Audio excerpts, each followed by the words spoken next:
I just got the notification. We should be. Good morning, guys. How are you guys all doing? I just got the notification. We should be. Good morning, guys. How are you guys all doing? Whoa. Yeah, pause your YouTube. Oh, yeah. You would think a good host would know that. Jeez. No. There we go. Hello. Good morning, Cyrus. Good morning, everybody. Where's my chat? Country Roads Outdoors. Hello. Good morning. Michigan Outdoors. Good morning. Same here. Got a bit of snow in Michigan. Good morning, everybody. Oh, we got a bit of snow. It must be down in the southern part because we haven't got none up here. I still see grass. A&J Outdoors. How are you, big guy? Oh, yeah. He'll get the hang of it eventually. You can just laugh it up. He's laughing at me. He's laughing at me, making fun of you. Oh. Yeah, we actually got a little bit of snow yesterday afternoon and canceled the ball game last night. Oh, man. You guys cancel for the strangest things. Yeah. Well, It's got to be like a... Go ahead. The team we were playing was like an hour and 15 minutes away, and they, with the weather forecast, they're not really sure how far north or south the snow was going to get heavier. Hey, Killdeer Survival. They got 10 inches wherever Killdeer Survival is. Nice. Yeah, he's in, I think he's in Pennsylvania or Kentucky. One of those two. I'm probably way off, too, now. Well, until Cranky Bait gets up here, you want to pull someone from the audience and... You should have like a random audience generator. What's a random audience generator? Like it'll randomly pick a person in the crowd, like that wheel, kind of like Pusa Studio runs. But do your own thing. Don't run that wheel because I see that thing all over the place now. Yeah. But what I'd like to do is, I wish I could just pull someone just randomly.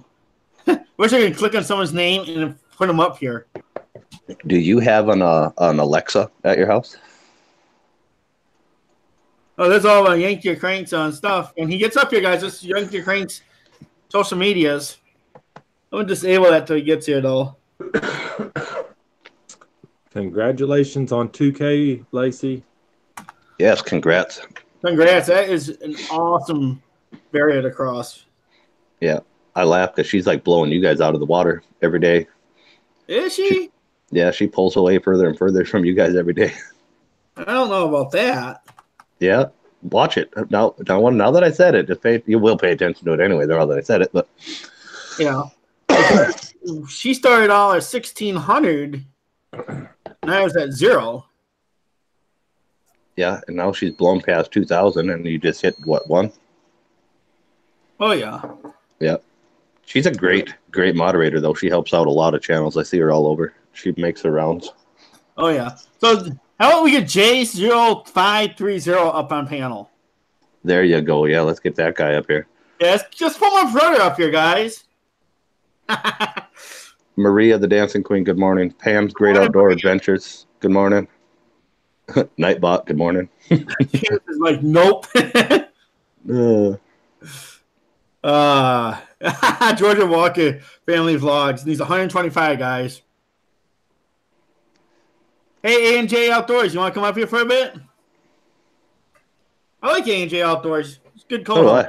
Yeah, I like chilling with him even when he does his live streams and stuff. I usually try getting in there when I see him go on live. But sometimes my bell just doesn't work right. It doesn't for a lot of them. Yeah, because I know his bells ring and everything. And okay, A&J wants to come up here. Yeah, his I tagged him in my last challenge video, and his response video was pretty cool. Kimber Kiss says, hello, Kohl Outdoors. Wanted to show some love to your channel. Thank you. And now thank you, Kimber Kiss. Hey, A&J, can you put like the first letter of your email in for me? Got tagged by Kimber Kiss yesterday. So now I've got another Kimber response Kiss is video. A great channel. Almost as Lacey definitely cannot do any panels today. Her kids are home and are loud. Oh, Can't be louder than a coffee shop. I don't know. Have you ever seen? Yeah, you've got kids. I mean, it can't. There it is. Boom. Yeah, Grant got the joke really fast. Mm-hmm. Oh, I knew what you were talking about. Yes. You got tagged in a challenge, Cole. Oh, no, Grant did. Oh, she says hello, Grant. Oh yeah, that was Grant. Yep. Grant got tagged in a challenge. Probably eating that worm. No. No. There you go, Grant. There's your new Nightbot. You like your new Nightbot? Yes. You should have the invite, A&G. I just seen the notification he sent it because he put J in there. You should have it. Nicholas Paulette, good morning. Puyat. Oh, say it again. Puyat. Puyat? The L is silent. I've never heard of a silent L. I think it's French. He's got the explanation in the beginning of his videos. Oh, he does? Somebody is 3 away from 420. I missed the name. Oh, that's Tyler James Outdoors. Oh, okay. Hey, Rick FA. He had a great live stream yesterday. I was in there. I watched his kayak fishing video this morning. Rigged PFA. Yeah, I caught the end of the unboxing of his 400. He won A&J 400 subscriber giveaway, and he went live for the unboxing and caught the end of it. I didn't catch the. I haven't won one of those yet. Me neither. I don't go into them though. Yeah. I won the 200 subscriber giveaway from A&J, and it was a big box, like over $100 worth of fishing lures. Wow. I don't know where I'd put another $100 worth of fishing lures. I'm on a buying ban of fishing lures right now. Hey, A&J's in here. Hey, Farmer Fanatic. He had a great live stream yesterday. He got to like 70 something. Yep. It was insane. I was in there. Yep. Oh yeah, you said hi to me in there. Anybody into farming, I'm gonna support that. It's a hard job, no matter what you guys think. Good morning, everybody. Good morning, A&J. Good morning, Joe. For Yank Ur Crank. Still rubbing the eye boogers out. He just woke up. I've been up since.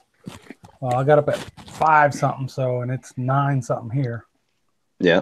Are you on Central? Yep. Yeah.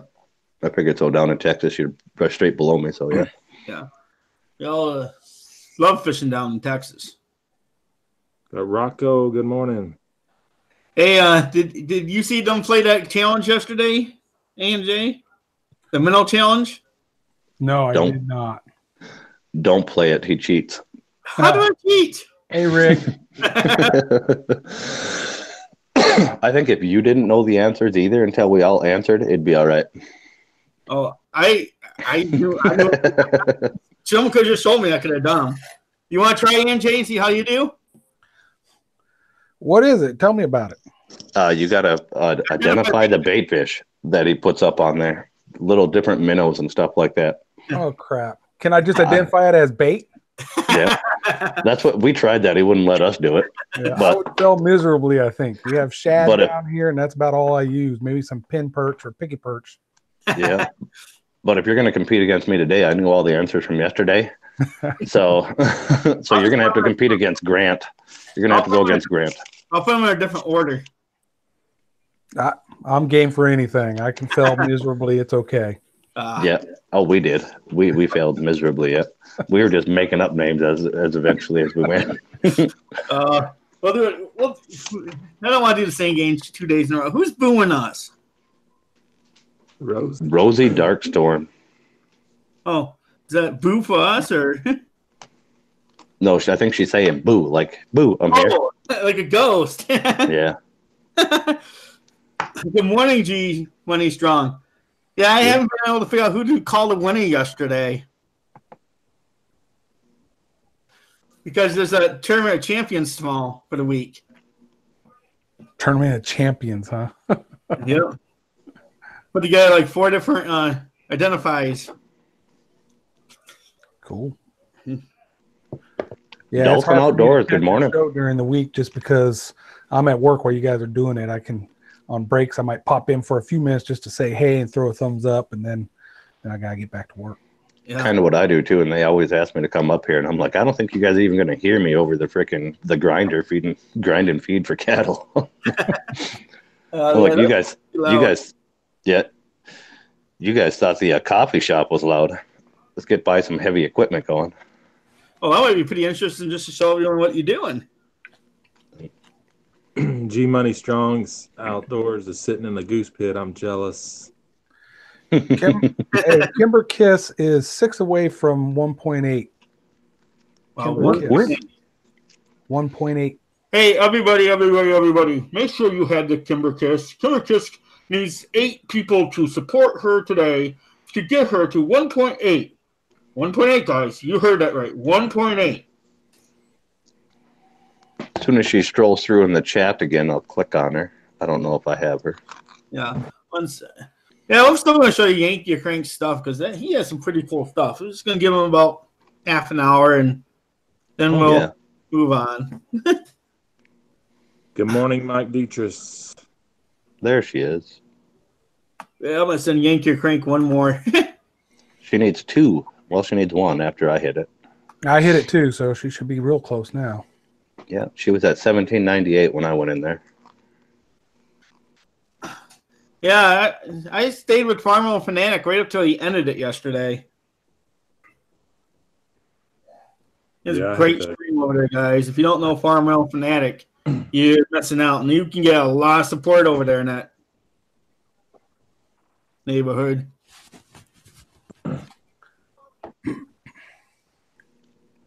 "21 likes in here already. Way to go, guys." Oh, yeah, that's awesome. We got 28 people in here, and it's kind of funny. I kind of think I know who's giving us that thumbs down. There's only 3 people in here, and there was 2 ups and 1 down, so. Yeah, you know what that means. That when you talk to successful people, when they talk about how they got where they got and all that, they always have distractors and haters. So you got to figure if you're getting some haters, you're doing good. The only time it's a problem is when your haters outnumber your likes, because then you got to look in the mirror. But I think right now you're just doing good. That's not always true, though, either, because there's a lady I deal with, too. She has a troll who has like 50 accounts, and he'll bring all 50 of them on there just to dislike her any of her live streams. That's crazy.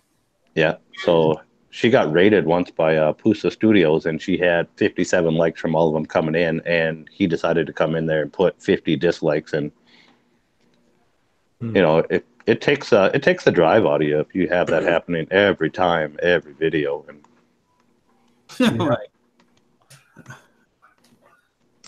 Good morning, Goobert's Outdoors. Good morning, Gooberts. Last night I think there was 8 of us just sitting in her live stream, just chatting with her. She's in Arizona on vacation. She was showing us around the little resort she was in, and 8 of us sitting in there, and all of a sudden we have 57 dislikes on a little live stream with 8 people chatting in it. Wow, that's ridiculous. Yeah. Just because some guy wants to be a jackwagon. Northwest Open Season made it. I think I jumped in there for a second and I seen that. I think so on Mrs. Green Thumb. Yeah, I go in there all the time. Yep. Sometimes you guys don't even know I'm in there because I don't say anything. I just go in there and listen. Yeah, one of you guys were live. I don't remember who was live last night when it was going on, but I almost went into their live stream to see if they wanted to go raid her just to help her out on the likes. Right.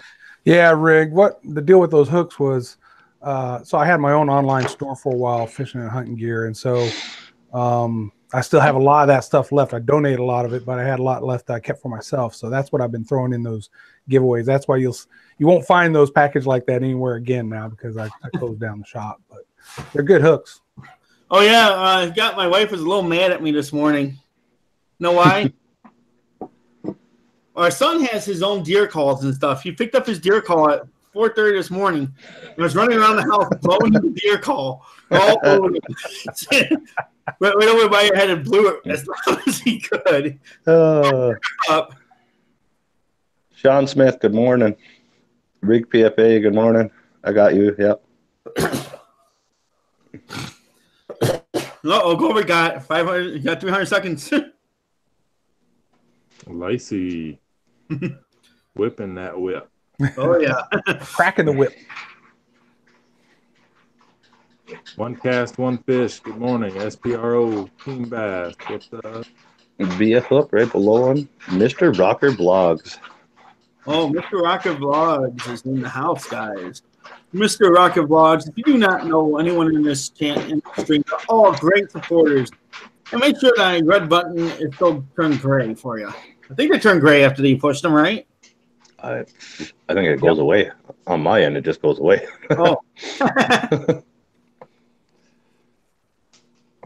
Oh. So, anybody going hunting or fishing now this weekend? Tomorrow morning, I plan on being out on the ice, and if Darren from Darren's Northern Life makes it out, we're gonna do a hangout from one shack to another. Yeah. Cool. I went out, there's like 4.5 inches of ice. I took the spud and I went down with it and it went straight through. Mm-hmm. Not good. And that was out on Cedar Lake here. And that's a pretty shallow body of water. So, it's just not good for me. Yep, Northwest open season. He's going out steelhead fishing this afternoon. Cool. First cast, first fish says, hey, Parmal. One cast, one fish says I worked all weekends. Ugh. Yuck. Me The flying too. jersey. Grant, you're working this weekend? Yeah, I work every weekend 2 to 10. Oh, man. They're getting rid of your ship, though, I heard, right? Yeah, eventually. They actually, the contractors' deadline was Christmas Day, and they're so far behind, we're thinking they might just walk off the job because they've got a penalty every day. And so right now they're thinking they would lose more money if they stay and finish the job. So they're thinking they might just walk off. So Wow. Well, if they walk off, then what happens? They have to get all rebid, and it's almost like starting over. right. Yep. Well, it might be a while before I get off the 2 to 10s, but I mean, I do get a chance to get on YouTube quite a bit Oh, yeah. at work. You won't be easy to replace when you switch your shifts, man. To make the show great every day. Putting in the work. So I'm not doing nothing this weekend, kind of recuperating from the holidays and having family around. But next weekend, we're heading down to the coast, me and a couple of my buddies. We're going to do some fishing down there in the saltwater. So I should get some video from down there. I might even try to live stream while we're out there fishing, but it's just the reception is kind of iffy depending on where we're at fishing. But I might give it a shot. Hey, we have Brob Outdoors. I think this is the first time I've ever seen Brob Outdoors in here. Brob Outdoors, if you don't know any of these other great channels, make sure you check them all out. They're all great supporters. And if my button is down there and it's red, hit it. Yeah, I gotta start asking for some of these people. Kohl Outdoors, Kimber Kiss says, thank you. I am now only one away. I appreciate your support and your shout out you did. I have much love you. Make sure you guys have Cumber Kiss. Let's get it to 1.8 in this stream, guys. Do me a favor and just double check you still have her. Yeah, I'll probably go duck hunting tomorrow morning. It's shot in the dark, but we only got 1 week. It goes out a week from tomorrow here in Illinois. Oh, yeah. I'm sorry your season's been so bad, man. I think next year you should come up here and try hunting with me for a couple days. I'll take you out on the Asabo, and I guarantee you're going to see more ducks than you've seen in a long time. Yeah, sounds fun. Me and Jay knows what I'm talking about. Random Land, hello. Dangerous Curves, good morning. Is AJ froze? I shouldn't be. No, he's just sitting really still. It's like he's hunting. I fell asleep. No, I didn't. Nice. He looked like Grant yesterday, sitting out there with looking like a bush. Yeah, A&J Outdoors is going to be up pretty close to where I'm at, if I remember right. Yeah, for some reason when I'm on the panel, I can't turn my volume all the way down. It only lets me go so far. So I was holding my thumb over the speaker, and just tried to barely lift it up so I could hear you guys. God, you're making me wonder if I can do it now. I got to go over to the panel. Speaking of the Mrs. Green Thumb situation, I think that's going on now. Oh, no. How many I got? Wow. Got 19 down, guys. What the heck? Who's throwing those? See?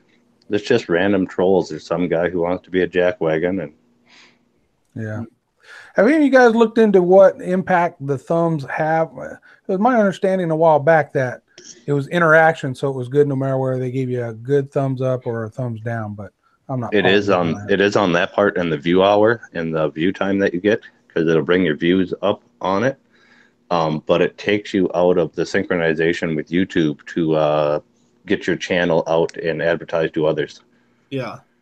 Okay. Hey, Farmo, Fanatic, you see what's going on down there? That's crazy. See now. Oh, uh-oh. Uh-oh. Yeah. There we go. I'm back. What's getting me is we only got 20 people watching, so how we have 21 thumbs down and 32 up? Exactly. It's normally what it is, it's a troll or something like that with you have multiple different accounts. And they'll bring them all in just to hit the dislike, on every one of their fake accounts that they set up. If you have that kind of time on your hands, you need a different hobby. Oh, yeah. Somebody said they don't have to view to give the thumbs down. I don't know how you do that. Well, you still got to click on the video so it counts as a view. Yeah. But let me bring up my other phone, and I will boost us up 17 above that. I have 17 me's. Yeah. Wow. Yeah, but it's all from losing my phone and lakes and stuff like that. I didn't go out and create all these, and just so I could do this. I like from losing a phone here, running one over, and then I can't remember what my YouTube password is, so I have to make a new one. That's absolutely crazy. So did you have anything to do with? Did that have anything to do with me getting my 200 thumbs up to eat the second worm the other night? Maybe. That's awesome. Hey, Brob Outdoors, you can't use the terms. Okay, somebody already got you. Never mind. Yeah, you can't use sub support or especially not sub for sub. If you use it in that terminology, it'll throw it out. Oh, yeah. Thank you, Dangerous. How they came, Kimicus. Man, I need a raid right now.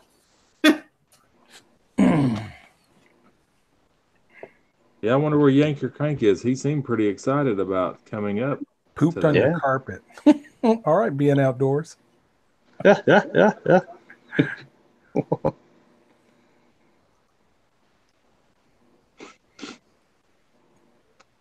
Lacey is on it with the wrench today. Mm-mm. Oh, yeah. She is cracking the whip in there.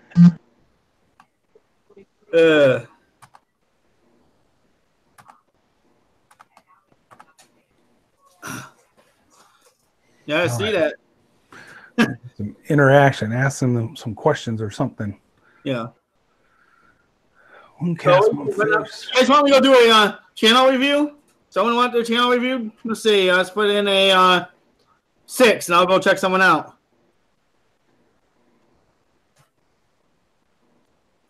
Mickey. Good morning, Mickey. Hey, good morning, bomb feeders. Good morning. Good morning. Oh, I'm going to do the flying jersey. Go take a look at the flying jersey. That was the first one. Yep. Yeah, Grant cheated that one day. I'd been waiting for so long, I had to. Because he can't hear everything like way before everyone else does. And okay, we're going to share screen a little bit here, and I'm going to show you guys can all see it. So let's take a look at the flying jersey. I love his symbol up here. I'd like to see that flying jersey up here in the actual banner in like red. I think like a red would look awesome up there and kind of make it into that what's that kind Gothic a Gothic type of font, so it looks like it fits in with the rest of your picture. I think that'd be awesome. Because you got to remember, most people, especially if they're visiting your channel for the first time, the first place they're going to look is your banner. They want there. I love that your social media is here. Oh, come on, guys! Can we get one more person hit his subscribe button before we get 400 even in here, guys? That'd be awesome of you guys.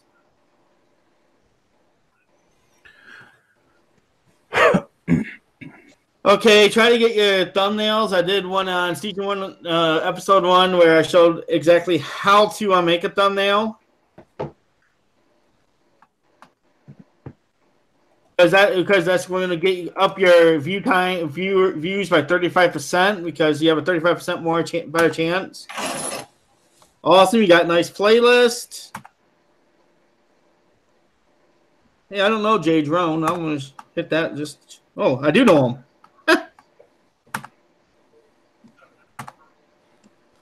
I created this channel to share my opinion of drones with you. My flight footage and reviews and outdoor adventures. I have a list of hobbies I really enjoy, and I plan on sharing them all on here. Thank you for watching and your time.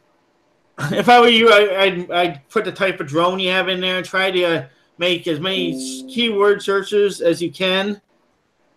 And that would be an absolutely great thing to do. But overall, this is pretty good channel. So that's absolutely awesome. You guys have anything to put in on that? No, his channel actually looks pretty good. Yeah, it looked good to me. There's a little tweak here and there is all I do. There we go. And now I need to find our chat.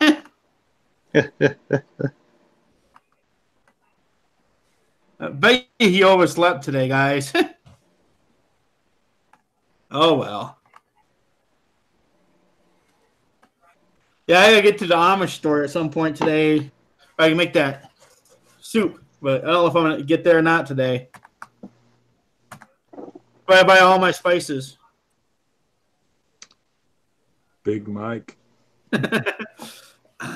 You missed a lot of them that went by already, Grant. Oh yeah, watching. Yeah, you were watching. I was watching it as the streams over here, but. Oh. Jesus, Lacey, calm down. No, she is on it. Get him, Lacey. Oh. Yeah, I'm wondering if that's why the Overcast backed out, was all the spamming that was going on in there, Grant. Might have been. I don't. A lot of companies, they've contacted me and they're asking why they're seeing the spam over and over and over in here. One thing that Art and Archery has commented to me is, why is there so much spamming going on in your chats? The flying jersey got up over 400. Good job. Awesome. Yay. We did good today. High five. There you go. I put a bunch of extra likes on there, but I ain't gonna sit there and go through all 17 of them. I feel like I'm ignoring everything going on over here. Wow, we got 38 and 30 down, guys. I know Pusa says they go back through and they'll delete those off there. Some of them they will. You can also put it in for review, because it happened with another lady, a friend of mine too, and she put it in through review, and they took them all off. Oh yeah. It's all one guy. And what people don't realize is, with these, if anybody who's internet savvy with these, any of these trolls that come in, you can ping their internet locations and find out exactly where they are. Yeah. Good morning, Jag. Good morning, Jag. Jag. Yeah, that's crazy. Yeah, that's absolutely nuts. I got 3930. Yeah. Yeah, I'm seeing 40-30 right now. There's Yank Ur Crank. I got you. I sent you a message, man. I'll send you another one. But it's nothing to actually be concerned about. It's just like you said. Right. It's all good. Haters. Yep. Yeah. Haters gotta hate. Good morning, VA Master. Probably some kid living in mama's basement, nothing better to do. So you said you had your own company, AMJ Outdoors, doing selling different fishing lures and stuff like that. What'd you give that up, or why'd you do? Well, we started out part-time, so we're still both working full-time, and then we were doing that business, and it was supposed to be mainly online, but I had a lot of local fishermen that would just come to the house and get stuff, and we ran it until it was self-supporting, right? So I invested 10 grand initially, and then it got to where I didn't have to put any money into it anymore, but I just got to a point where I realized retail, direct sales kind of stuff is just not what I wanted to do. Okay. So once it got to the point where it paid itself back, I shut it down. And I had about 4 grand in fishing and hunting gear that I donated to a local nonprofit that does stuff with kids and veterans and stuff. So we closed it down, I think, in 2016. Welcome, Nice. Frank. How you doing, man? Hey, how's it going, man? Sorry about that. I don't know what happened. Hey, one second. I'm going to ask everyone in here, do me a favor and go and tweet out this stream so we can get as many people as we can in here. Let's see if we can make those trolls look bad here and get my thumbs up way up. Got 30 thumbs down right now. That's crazy. Yeah, it'll happen.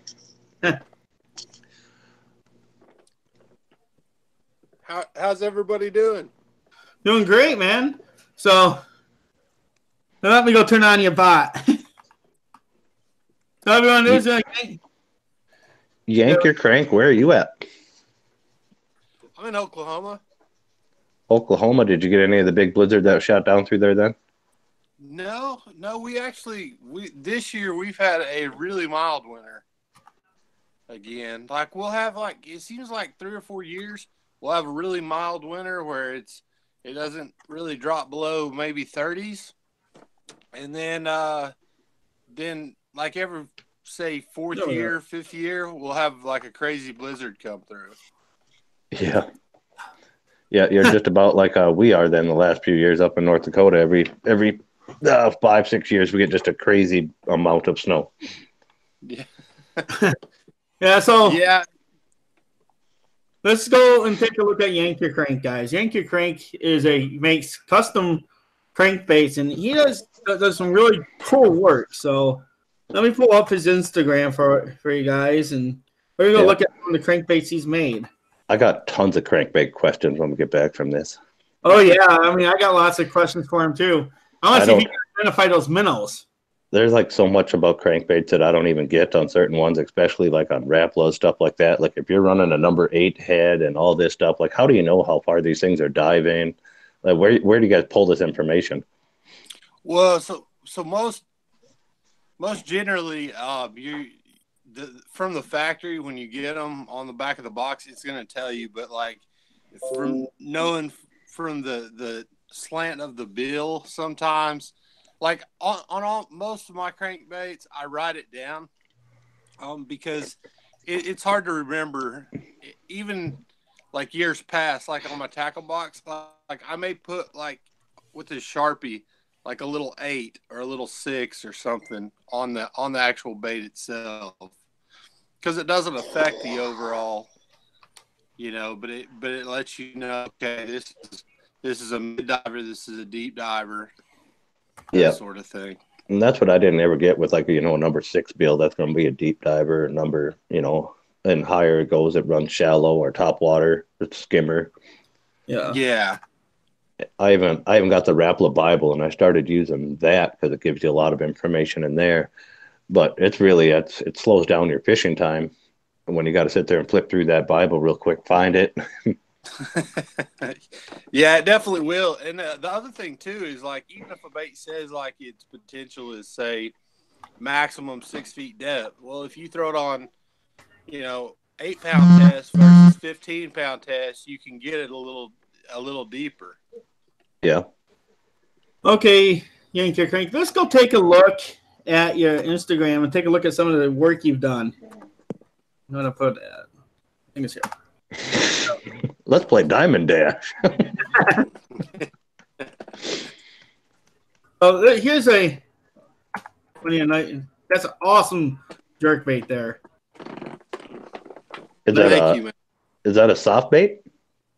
Oh, that's a jerkbait. Yeah, you should. I gotta highlight you, Cole. If you're not presenting yourself, you might want to take your message down. What message? Or that's his. Oh, that's his description. It looks like you just got a message that popped up. No, that's his description. Hi. That's the description of his. Hey. I found a set of headphones. Did you? Let's see here. I found a few of these that really. Well, you got that in there.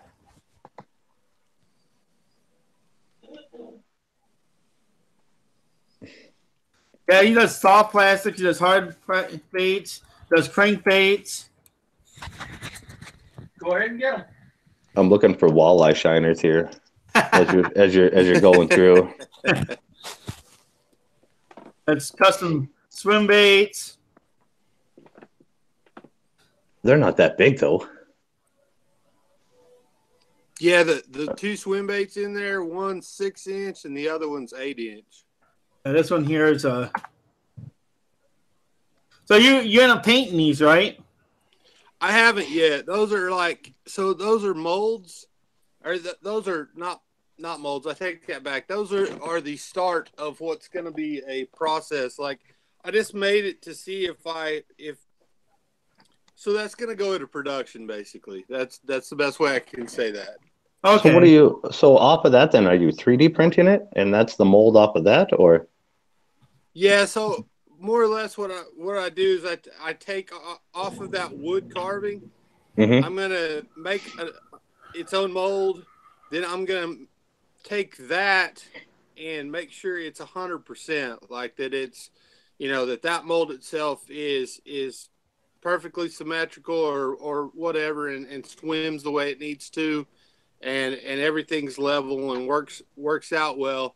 And then I'll take that actually molded piece, and then I'll create like an actual either aluminum or silicone or whatever mold, and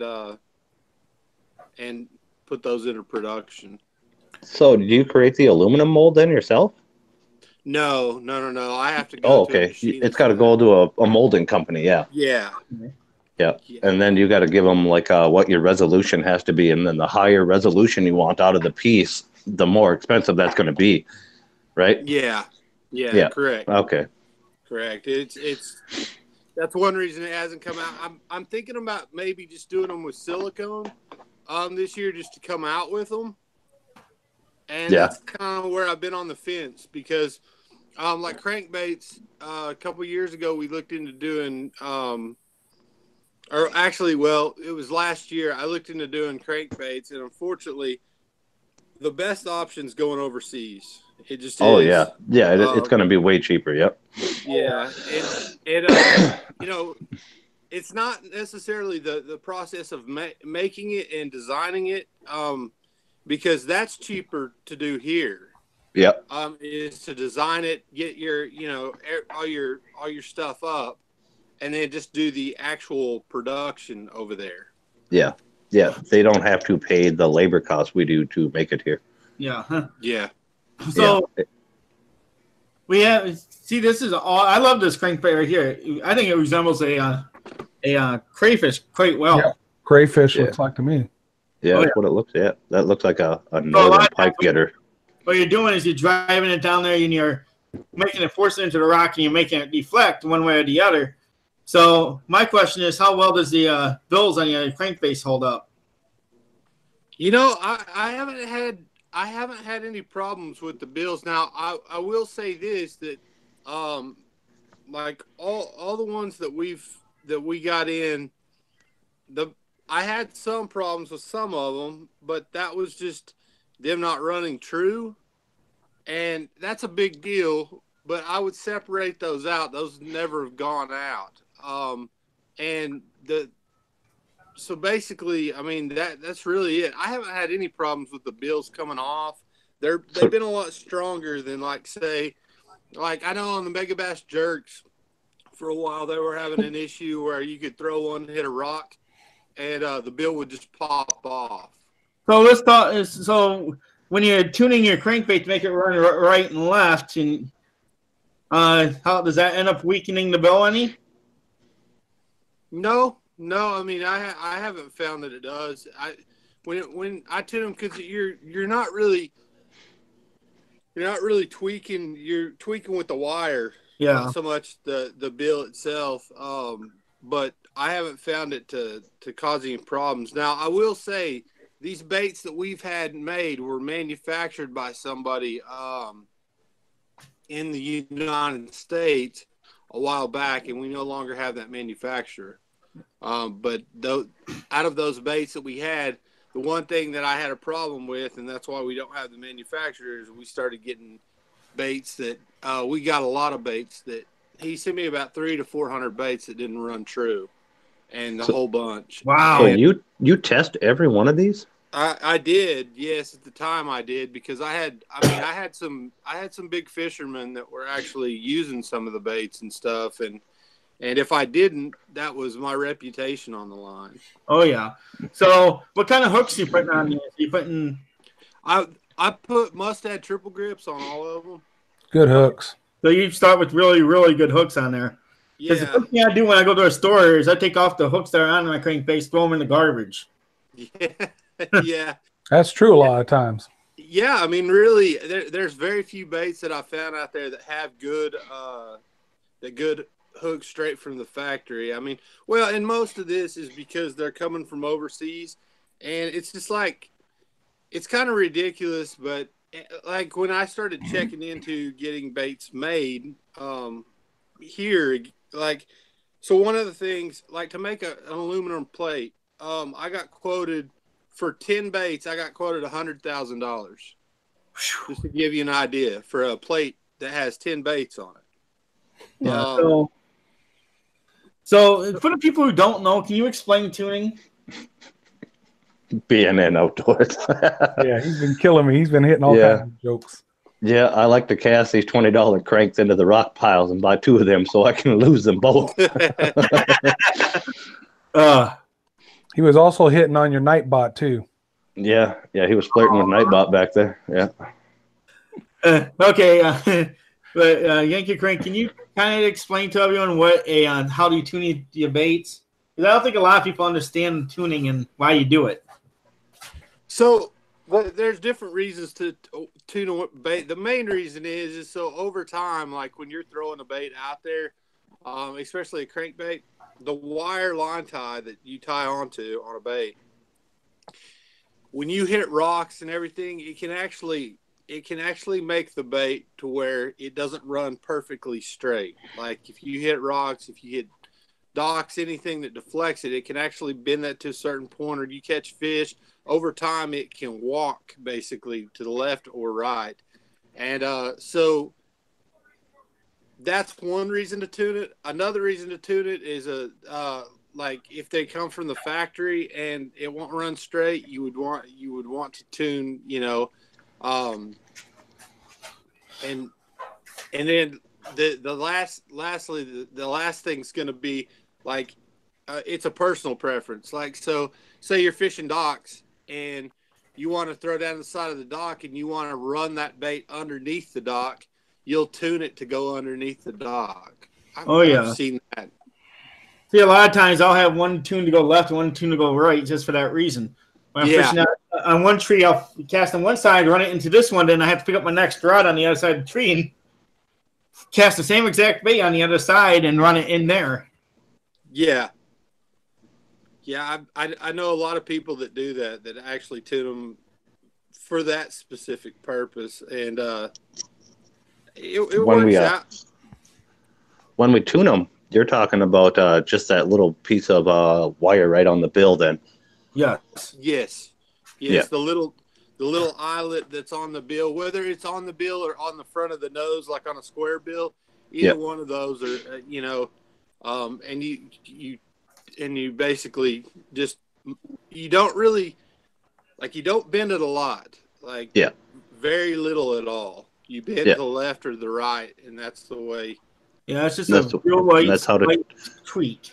I only ask this. I know how to tune them, but we have a lot of younger kids now in generation in the chat, so they might not know how to tune a crankbait. Or that's kind of what I was going for, because I know we have a lot of high school kids in our chat, and high schools actually have a great program happening right now where they're starting a fishing clubs in the schools, and a lot of them don't have this knowledge, and Yeah. They Yeah, I wish really I do. could have gone fishing for school. That'd have been great. I probably got an A in that one.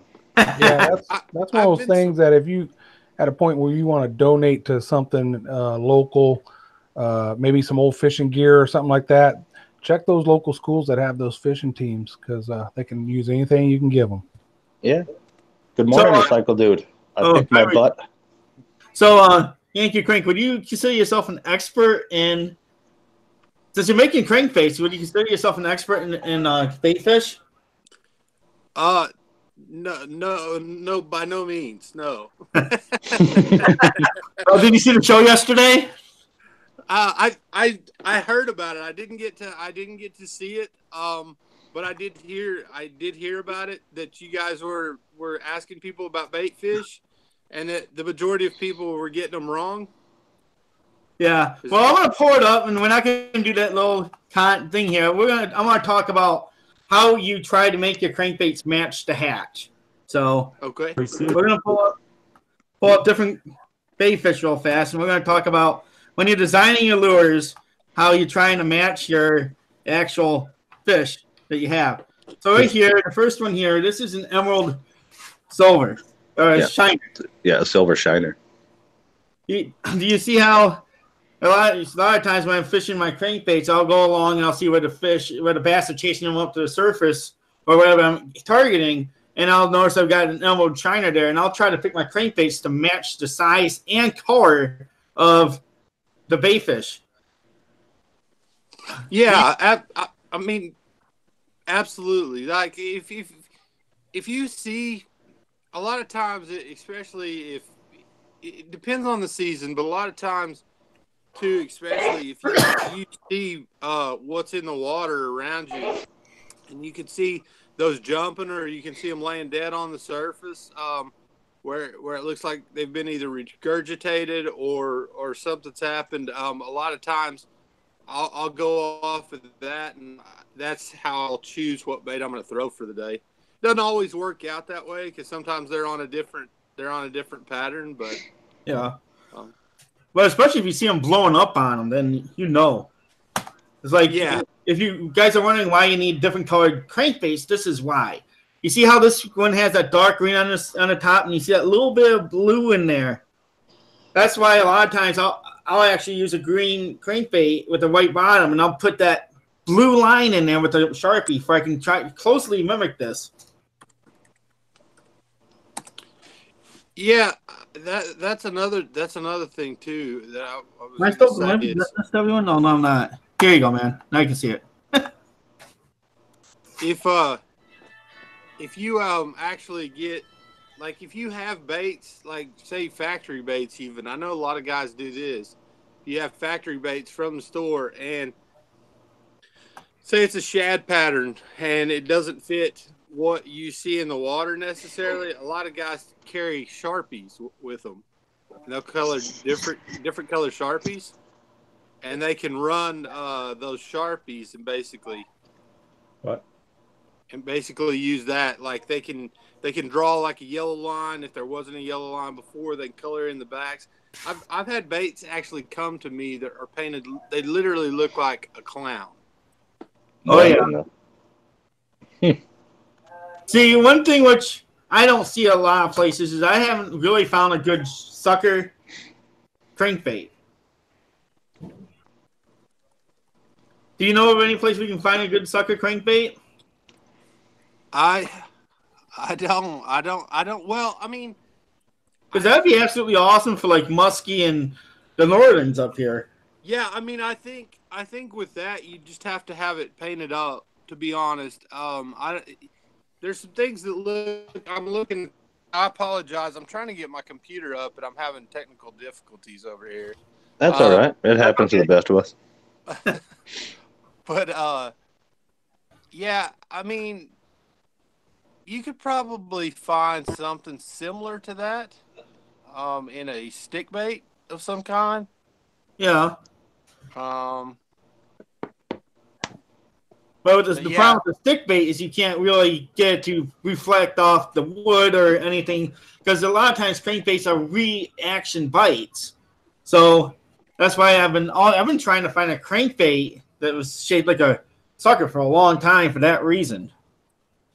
Yeah. Well, I think like how big are you actually talking? Like how big do you? 3.5. Let's go 5.5, 6 inches. So, Okay. so you're actually targeting the northerns, and you're targeting muskie, or even some huge walleyes for like those larger crankbaits. And this is one of the fish that they're out there eating. Yeah. Yeah, I mean, I think I don't know of anything that's necessarily going to have that shape that's not already like a swim bait, but I mean, like a jerk bait style bait. Yeah. Something along that line with a bill. Because not all what I call a stick bait, like a jerk bait to me suspends, and actually you can control the depth on it. A stick bait to me is a bait with a bill, but it doesn't suspend necessarily. It actually floats at the surface, and then as you pull it down, it runs at its different depths, but it doesn't actually suspend in the water. Yeah. But I'm just giving people an idea of what they're doing with their crankbaits and what they want to do. A lot of times, the idea is to match the hatch. When you're fishing, look for what do you think the fish are eating and copy that as close as you can. That's why you need multiple different colors of crankbaits in your tackle box. Yeah. Yeah, but absolutely. Absolutely. Like Cole said, though, it probably works great for the northern fishing, but I don't think you need a specific bait for northern fishing. From what I know about our northerns, they'll bite anything anyway. So. Oh yeah, they will. I've never fished for those style of fish, which one day I want to, but the closest thing I think the closest thing that we have, I don't even know. I don't know what we have. I heard one time that they tried to stock pickerel here, and it didn't take. So I don't know of anything that we have other than like we have walleye and sawguy, but that's it. My dad's asked me why I got so many dislikes. Yeah, the walleye up here is huge. That's in the summertime. That's all I fish for. Mostly, I do the walleye in the summer, and then I'm a perch in the winter. I always try to find the monster perch up here. Most time that means hitting up lakes like Devil's Lake, stuff like that, where you know the giants are. But you let it go on too long. It's awesome. It's awesome. I love eating walleye. Oh yeah, that is like the best tasting fish. Yep. I love fresh walleye too. Even when we're out there, do a little shore lunch. That's nice. No. So blue collar fishing is saying for bass, match the hatch doesn't apply as much as say trout does. Well, if you're into a heavily pressured fish, it makes a big difference.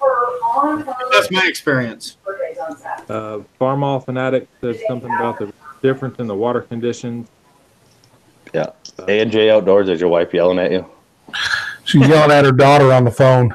Oh. Hold on, I'm going to close the door. Precision Angling was asking what you use for your top coat, Yank Ur Crank. So I've used several different things throughout the years. I've used epoxy. I've used some dips, some like urethane, like probably like waterproof, basically sealant. And then the best thing though that I found so far is just that it's probably either going to be the it's K and I don't have it here with me, so I apologize, but it's like S&K or K&S. I'd have to look it up, but it's basically a jig, like for like jig heads or something like that. They dip them in it. Yeah, that works really well as well for crankbaits. And one thing for a finish, it's hard because you want something that's really hard on the outside but still malleable, I guess is the best way to say it. If you get something too hard, so if you get epoxies and things like that, there's tricks to that. Like you want to heat that up, because if you get that too hard, literally what's going to happen is the minute you hit something, whether it be a rock or anything, that bait will immediately chip. And you're not going to have your paint job anymore. Yeah, that's why I think a lot of them are powder coated now, aren't they? I don't know. I don't know if they're actually doing that or not. Like I haven't seen what they're doing now on the new baits. Oh, like on the crankbaits, yeah, those aren't powder coated. It probably wouldn't work out with all the multicolors. Those are layered, inked, injected. Oh yeah. And then all your jig heads, stuff like that, straight jigging, all your solid colors, those are powder coated on for longevity. Oh yeah. Like you're talking the jig heads and stuff. I apologize. Yeah. Yeah, No, that was my misunderstanding. That wasn't you. There's no need to apologize. But the best thing that I've found, I know, like if they'll hit me up on Instagram or on one of my pages, I can actually give them the name of that. I completely blanked. I apologize. I've been through so much of that stuff because when I first started this, it was because I was unhappy with what I was getting from the store, and we were fishing tournaments at the time, and it was one of those things. I wanted to create something that looked more like, especially like when we were going to some of the lakes we were going to, it was tough to get bit on crankbaits that were the every, because they'd seen everything. These lakes are highly pressured, and so they'd seen everything. So I decided to start creating them, and that's what I did. And I kind of went through trials and tribulations of headaches and not headaches, trying to get what works right and what doesn't. Yeah. Now, when you're making these and stuff, how much consideration does the final consumer have on the product? So if I buy a bunch from you and like, let's say like, I like this, but I think this could be tweaked. I mean, do you get a bunch of stuff like that? Yeah, I did. Like I did, of course, because we aren't manufactured like we were. They weren't our baits. Like I need to clarify that. Like I was selling blanks that were made by somebody else. They were not my design. They were not something that I made. I was buying them from this manufacturer, and because of that, as far as the baits go, I could talk to him about it, but I had no like actual control over that. Because I wasn't actually, they weren't my designs. They weren't like that sort of thing. However, like as far as paint and all that goes, everybody had like 100%. Like I had tournament guys that would specifically call in and tell me they wanted, it has to be this specific of a bait. And if this line's even like a millimeter off, they would say no to the bait. Wow. Oh yeah. Yep. So do you create your own castings now?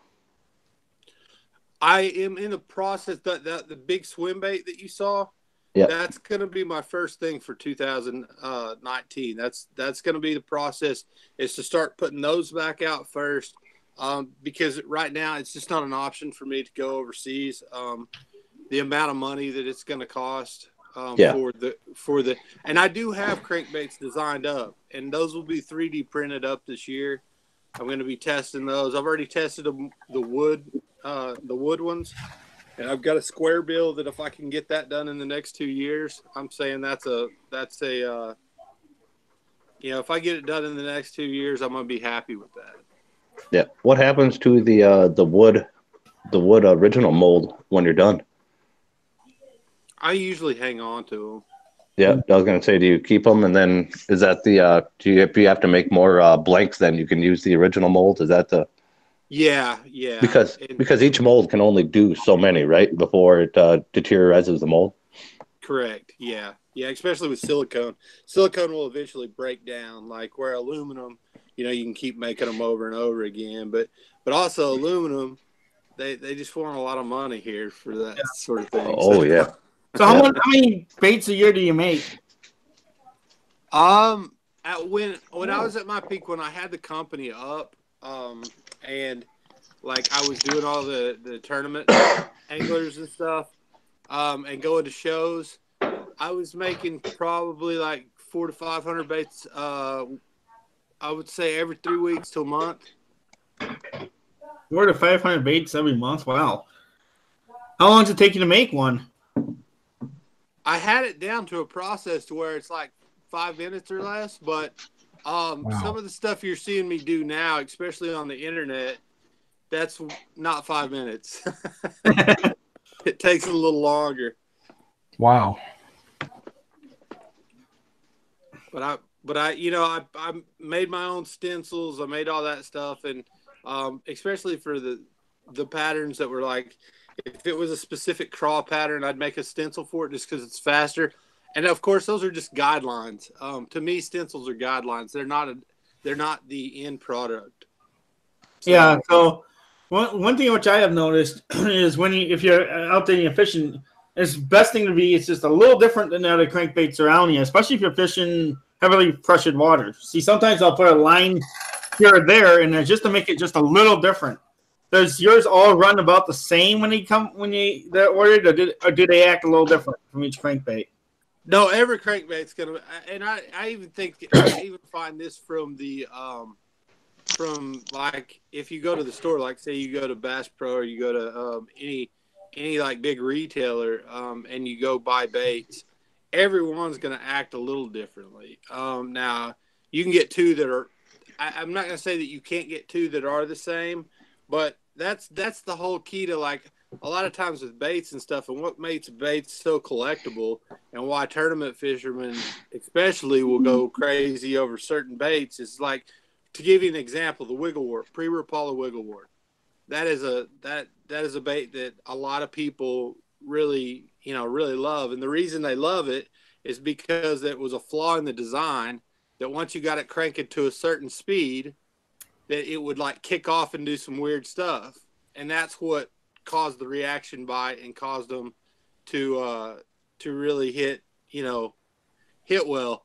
Well, that bait now, I mean, if you look at it in the last couple of years, especially collectors and everybody else, they've been paying big money for those things. Those things are like $20 to $40 for like a cheap one, Yeah. Yeah. And they're hard to use in those rock piles and stuff. I still will tie on a $20, $22 bait and go throw it in the stump field. Youch. Yeah. I do. I did it when I was trying to win money at it, but yeah. I'm a little cautious now. Like I typically like don't fish those type of baits unless I'm in my kayak and I'm somewhere with a big weight that I can send down the line to knock it off. You can. A lot of times you just go the way that you're pulling it, the opposite way you're pulling it, and just bow your bowstring your line, and you'll get those right out of there. Yeah. Lubaka was asking what your wire was, what kind of wire through. Not sure. What kind of wires he's using inside his crankbaits? Yeah, he's asking for through wire. That honestly, so the gauge that I have that's in those swim baits right now, I can't tell you offhand. That for the new baits that are coming out, I know this is going to sound bad, but a lot of that was some recycled stuff I had from a box of lure making parts that I bought off a guy. And so I had a ton of wire in there that was already like, it was for big like poppers and things like that he had turned on a lathe.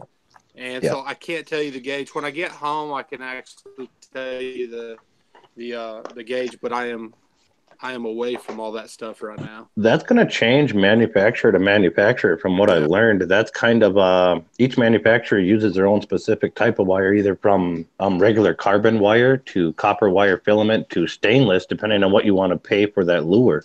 Yeah, absolutely. Hey, can you ask each manufacturer what you want in your actual baits, or no? Do they usually select? No. No, most manufacturers they're gonna design it. They're gonna come up with the mold, the concept, the design, and then you're as a consumer, you're basically getting to go to the store and buy it. That's pretty much the gist of it. Like you Yeah. don't even get to pick the paint. Yeah, so when you're purchasing those blank, you'd have to be a very large purchaser in order to want a certain amount of wire and paint color. Yeah. In order to make Yeah. a special run just for Yank Ur Crank, you're going to have to purchase a few million, I'm guessing. Yeah, I mean, yeah, technically, like for me to go out with like roll out with one, I'm gonna have to purchase like basically a pallet from overseas to make it worth And then the time. if we want to look at these and figure out where to purchase them, where do we do it? So Instagram, like basically, so as of now, right now, I have some of the manufactured baits left that were at the time the manufacturer we were going through. I have some of those baits left, and I do sell those just like to support the channel and stuff. But I also basically what I say now is I'm a custom painter, more so than I'm a crankbait manufacturer, because technically, you know, we're down for right now until I can get that stuff made overseas. Oh yeah. Okay. Have you ever thought about laying? Do you do any of the vinyl lay on them? That heat shrink vinyl? Yeah, I do. That stuff is a nightmare. Oh, is it? Yeah. Like you're talking about like the holographic. Yeah. Yeah. It looks really sweet when you see like the manufacturers do it on videos. It looks really easy. I don't know why you're having such a problem. No. It's the big sausage fingers. They kind of get in the way.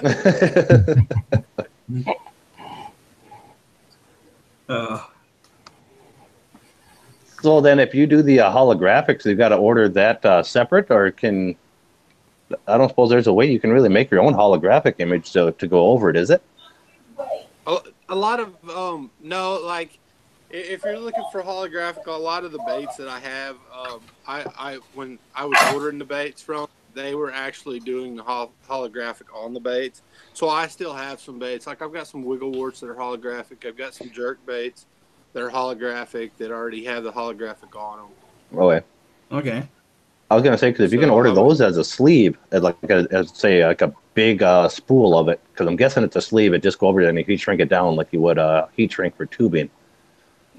I'm guessing if you could order a big sleeve of it, you could custom order that sleeve then with like something that's personalized to you, so it would have like Yank Ur Crank on the bait somewhere, like on its belly or something. Yeah. Every so many inches. Yeah, that would be nice. That would be nice. I need to check into that. I'm gonna have to now too. A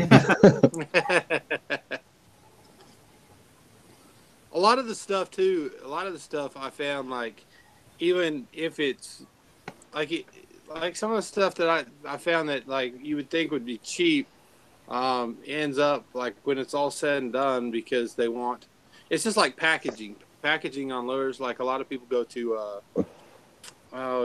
there's a box, like it's like I can't remember the name of it, but it's like 1,000 clear box or something like that. It's all okay, yeah. But I checked with them. I checked with them to do packaging, because you can get the little clear boxes for nothing. But it was the insert inside that was going to cost a fortune. Yep. So like, well, you know, I can have somebody else make the insert. Well, I go to check into making that insert. That was going to cost a fortune. So it's just trying to figure it all out, and it takes a while. It's a process. Yeah, the insert telling you like what it's made of and all that. Is that what you're talking about, or like the insert with your name and stuff on it? No, the insert with your name and everything on it. Like the actual insert that says like the name of the company and all that. Okay, And, I'll have to hit you up on Instagram. I'll send you a email for who we use with Dakota Power Lift doors. It's right out of California, and they mass print those, and it's really cheap. They can Awesome. they can mass print inserts like that dirt cheap in almost any color you want, even chrome. Oh, that's great.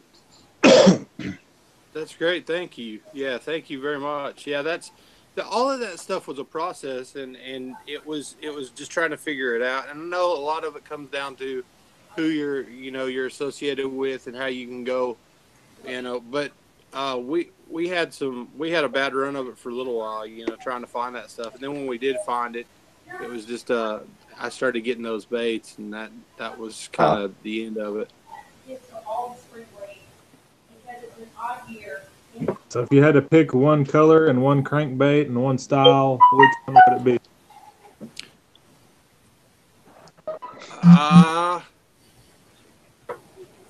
He said, I've got to catch a fish. This is the one I'm going to try. Hey guys, I'm going to have to bail. Okay, man. All right. See you later, AJ. Good seeing you, big guy. See you. Yep. Catch y'all later. Thanks. Have a good one, John. Oh, Cranky's Bank muted himself. Sorry. Can you hear me? Yeah, we can hear you. Okay. Sorry. That was somebody was calling in on my phone. I apologize. Yeah, that's all right. Grant's has been vibrating like crazy over there. My bad. For me, it'd probably be a chartreuse with blackback, or I don't really know. That's a tough question because it all depends on the situation and where I'm at. Also, we got to come up with the scenario too, Grant. It's last cast of the day. The live well's empty. You're in murky water, sitting in 10 feet. The sun's just getting ready to set. It's August 5th in I don't know what state. Yeah,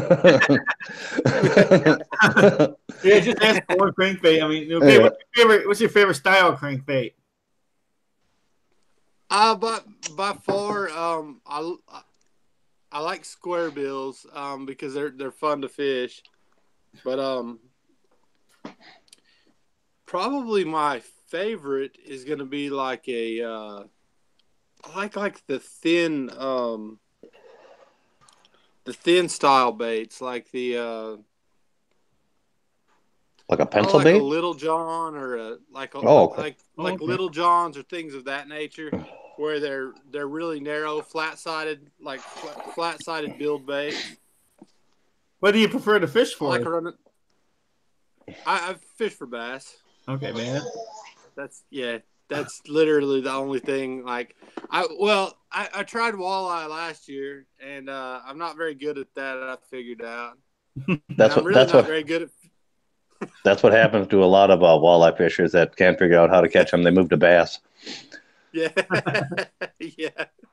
I figured out I'm not very good at bass fishing either. I can catch drum like crazy though.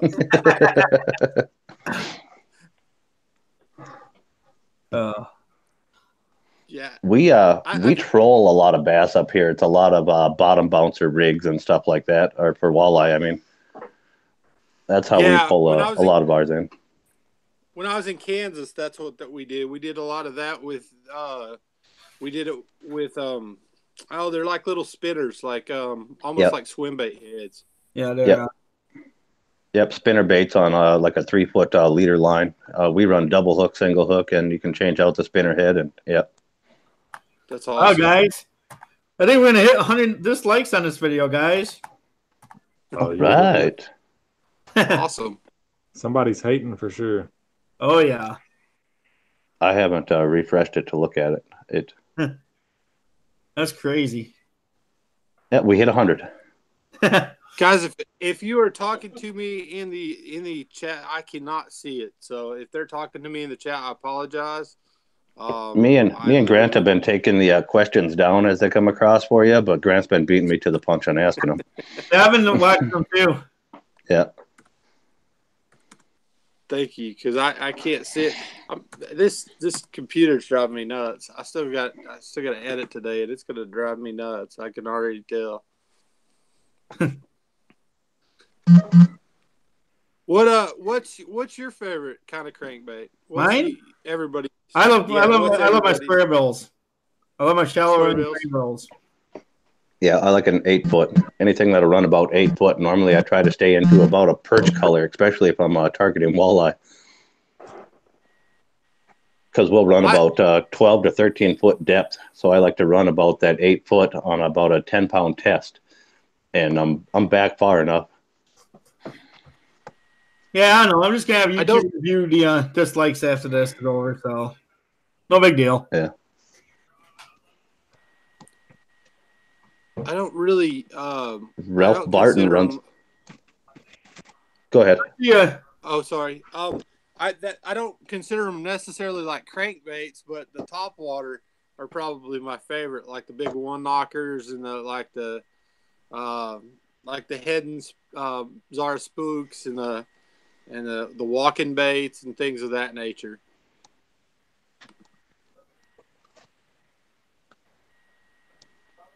There's a lot of them that run bottom up here. I'm not fond of those. Any real deep bottom runners. I'm not fond of them up here in North Dakota. They don't work so great. You'll lose them all the time. Yeah, that's just the idea. You want to bounce them off your stuff in the bottom, though. Sometimes, yeah, the action bites. Yeah, then you got to pay so close attention to speed you're running, and oh yeah, trolling. That's for sure. Now, when you're out fishing, though, you guys do a lot of, like, I know, Kohl, you got into it, the kayak fishing and stuff like that. I've never tried that yet. Yeah, I'm getting into kayak fishing this next year, so definitely. Kayak fishing's a blast. It's absolute blast. It's I fished out of big like bass boats, and then I fished out of just off the bank and things like that. And by far, my favorite way to fish right now is kayak. And if the only thing is though is in the wintertime, I've made the personal decision not to get out in the kayak. I know a lot of people do. I just don't feel comfortable with it. If something were to happen for any reason, I have a very wide, stable kayak. I don't think I'm going to go in the water, and I can swim very well, but it's just that what if, and if I were to go in the water out of my kayak, there's a good chance that you're not coming back out of the water. So yeah, I'm thinking of getting a native self-propel for the 13. I'm thinking of getting. Oh yeah. And you have your hands free. You don't have to worry about. They're very, very stable, and it's a lot easier to fish it when you have your hands free and you can stand up. Self-propelled? You mean you got to paddle it, or it has a motor, or you? It's like a bike. You kind of pedal it. All right. I guess you could get a boat and push yourself around too. Yeah, I know nothing about the kayak fishing thing. We do a lot of I call it Nintendo fishing up here. But we have the big side sweep sonars and the bottom sweep sonar and like 4 16-inch monitors on the boat. You can watch the fish come up and grab your bait. Yeah. Yeah, there's a live stream. There's a live stream camera on the lure itself, all that stuff. No, that would be awesome. Yeah. A buddy of mine made a little stand and bought a little bitty trolling motor for his kayak. I think it's maybe an 18 or something. It's a small trolling motor. Might be the smallest you can buy. Yeah, for a kayak, I don't think you would need much. It don't. I had a 50-pound on a paddle boat, and that would move that sucker right along. Hey, Yank Ur Crank, do you like your bot? He has all your social media. Funny? He can't see it. Oh, you can't see it. Hold on, I'm getting. Yeah, he can't see chat. What was that? Hey, everybody, if you want to check out Yank Ur Crank, you have the Nightbot's advertising all of his social medias in here. So what was that, Kohl, again? I'm sorry. I didn't understand what you said. Oh, I have a Nightbot in here with all your social medias in there so they can all find you on your YouTube and everywhere.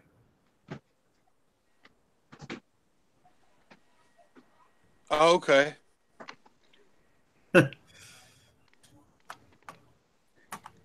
Sorry, guys. No, I've got a Jackson Big Rig.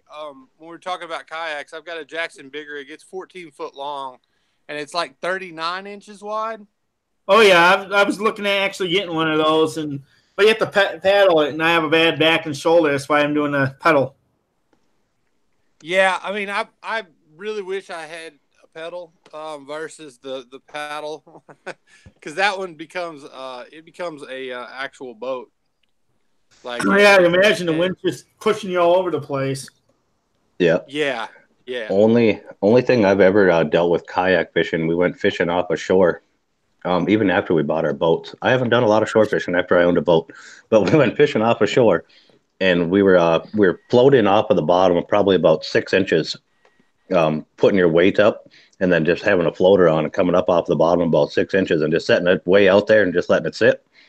And a kayaker with the paddling come along, and he snagged me with his lines.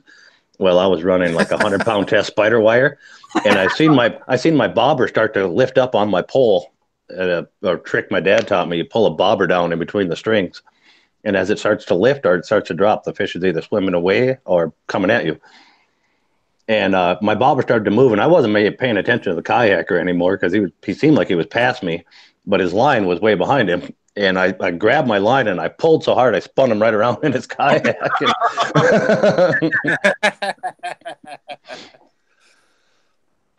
He goes, "Wow, that's insane! 100 dislikes." Yeah. Yeah, you'll have to get a hold of YouTube, then Kohl, and put it in for review, and they'll remove a lot of that. I know. We fished. It was a couple years ago. When I first got. It was a year after. Don't yank your crank. we were fishing a lake, and I had a guy run by me at like 65, 70 miles an hour in a bass boat, and he literally came in about 5 feet from me and almost turtled me. He was that close. And so that's one of the things. I rigged mine out with LED lights. It looks like a Christmas tree now because I'm afraid somebody's going to hit me. Yeah. And some people see you out there in a kayak and just think it's funny. Oh, you a lot more stealth with the kayak than you are those big boats, though. Yep. Yeah. Get into a lot of smaller places and shallower spots. Oh, yeah. Yeah, absolutely. Absolutely. It's like, and especially with the smaller kayaks that you can just load in, like the 10-footers, you can really just load those in creeks and different places and go. Have you seen? So we keep those dislikes as a badge of honor. Yeah. Have you heard of the XJS boats out of Alaska? No, I haven't. Those things are amazing. They take these things over dry land. There will be like islands coming out, and they'll launch right over it. Doesn't hurt the boat at all. Skip into the water on the other side, and they'll run these boats 60, 70 miles an hour, and even way slower on 6 inches of water with nothing but rocks on the bottom. That's crazy. I want one of those. Yep. Yeah, it's got an inboard in it with a special impeller and everything. You can't clog it and everything else. And if you do manage to, it's got a big wedge you can push down there and unclog it instantly from the inside. And they'll bounce them over a big beaver dams, all sorts of stuff. You can't hurt them. They slide right over everything. I'll have to check that out. That's pretty awesome. Yeah, they're called XJS boats. And I've been looking into them, but I don't know. These things come with a winch in case you ever get the boats actually stuck somehow. Yeah. Wow. Well, there's a guy that I know that he like. Do you any of you guys have you all seen the Tiny Boat Nation? Nope, not yet. Not yet. If you get a chance, you should look that up because they take like these 14-foot John boats and they deck them out like full-on bass boats. They've got boxes, LED lights, they've got live wells on them. And yeah, they're pretty awesome. I mean, they're pretty amazing to look at. But one of the things they're doing is they're taking jet ski motors and putting them inside these little John boats, so it's a jet boat. Jeez. And so they're able to run in like they're able to run in real skinny water. Yep. Yeah, that's what these XJS. Yeah. The bit like one of our motorbikes here, yeah. That's what those XJS too. That's what they do. They can run that thing on 4 inches of water, 2 inches of water up in Alaska. They run up the rivers with them, and a lot of guys have started picking them up for moose hunting, and they'll fly way up the rivers into Alaska, and they'll load a full moose on there, a 4-wheeler, and all their gear, and go in on these moose hunting trips, and still pull all that weight back through 2 inches of water coming out of there with the moose, the 4-wheeler, all their gear, the guys, everything. That's Wow. crazy. Yep. That would be awesome to have one of those. I definitely. That's one thing is there's a lot of things that I'd like to have eventually. Yeah. So in order for someone to get one of your base, they need to go to your Instagram and message you over there. Yeah, just message me on Instagram and let me know, like, if there's something in particular that you want or something, in particular painted, and I basically can discuss it. Most of the baits, if they're not like ultra custom, like those crazy ones like the metal or the zombie bait, or if it's not going to be like a crazy amount of detail like that, most of the baits are $10. Okay. Yeah, I know Jack Fishing says you guys are doing this challenge of fishing a bait around the world. Yeah. So that was a challenge that I did with G Money Strong and Jag Outdoors, and it's actually really cool. I painted up 3 baits, and they kind of run at different depths. Like I got a square bill, a mid diver, and then the jerk bait, which is suspending, so it can run at different depths. And they're going to go all over. G Money Strong is sending those out. The first place they're going is Australia. You guys can actually go to his page and check out that video, and it tells you he did a premiere. We did a premiere the other night, and it's pretty cool. I mean, it's going to be going to Australia, South Africa, Spain. It's going they're going kind of everywhere. So, yeah, I would say someone to me, but I'll end up losing it to a muskie or something. Right. Well, that's something that they actually talked about. That was my main concern, because I think if a muskie hits one of those baits, I mean, because you got to understand, these blanks were made for bass or equivalent sized fish. Yeah, I think. And I don't know how they're going to stand up to muskie. Well, even a large northern, I've had a number 9 Rapalla's broken in half. Yeah, I've seen some damage from those guys, and I'm kind of curious as to see how this is going to work out, because those baits are going places that will have those fish. So I'm gonna have to go buy one now to see what a northern will do to it. I've caught northern up here taller than me, so. Yeah, I've seen like just regular, like the pictures I've seen on Instagram and stuff. Guys have went out and bought, like, say a Spro or a regular, what you would consider a bass bait, like a little square bill crankbait, and literally It's been demolished. Yep. I mean, I was going through old pictures of my grandpa. They have. Go ahead. Oh, I'm sorry. I didn't mean to cut you off. I was just going to say, do you catch those on wood mainly, or is there some kind of resin baits that you use that are tougher? Or? For northern? Yeah, for like northern or musky. A lot of those are hard resin bait, and some of them are even aluminum lined. Yeah. I see. And you're going to find those fish in about the same spots you're going to find your bass. Northern, you'll find everywhere they don't. Yep. Sorry. Oh, that's fine. Hollow body something. Oh. Yeah. I didn't mean to. I keep jumping in. I don't mean to.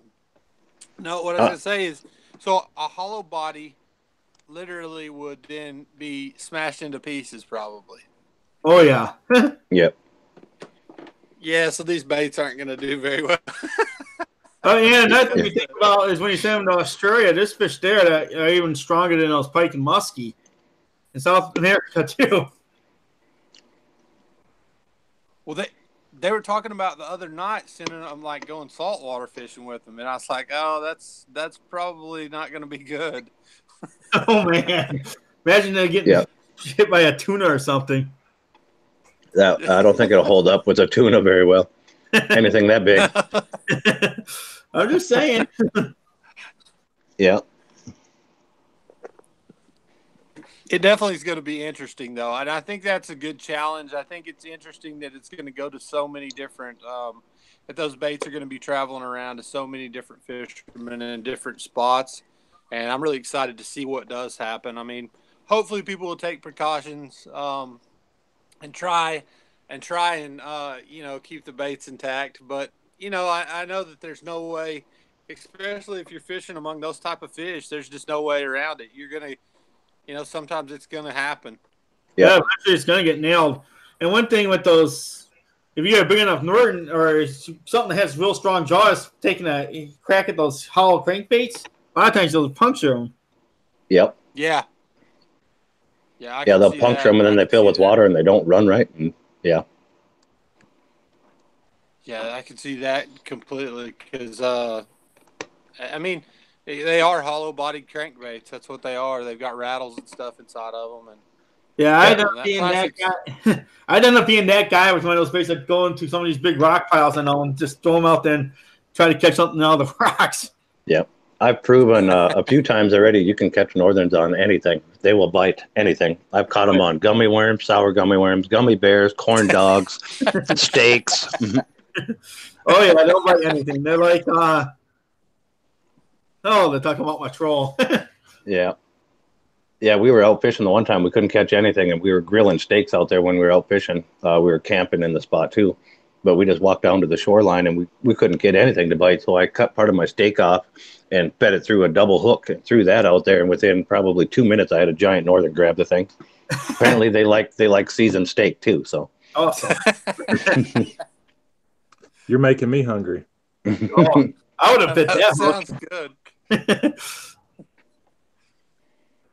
Yeah, I've never caught one. That's one of my bucket list fish. I've got several that I want to go. I definitely want to go try and catch. I want to try and catch a muskie, northern, and then peacock. That's one of the other ones that I. The heck is a peacock? I want to go catch. I know the bird, but what the heck is a peacock fish? Peacock bass. Peacock bass. Oh, peacock bass. Oh, okay, yeah. I want to go to Amazon and try catching one of those because they get monstrous there. Hey, everybody, do me a favor. Make sure you've hit that thumbs up to help me get at least even with those dislikes. That's craose. That's like swallowed wrong. Copy. Those like peacock bass, they just look like a blast. I don't want to go to the Amazon to fish for them though. I just want to go to Florida.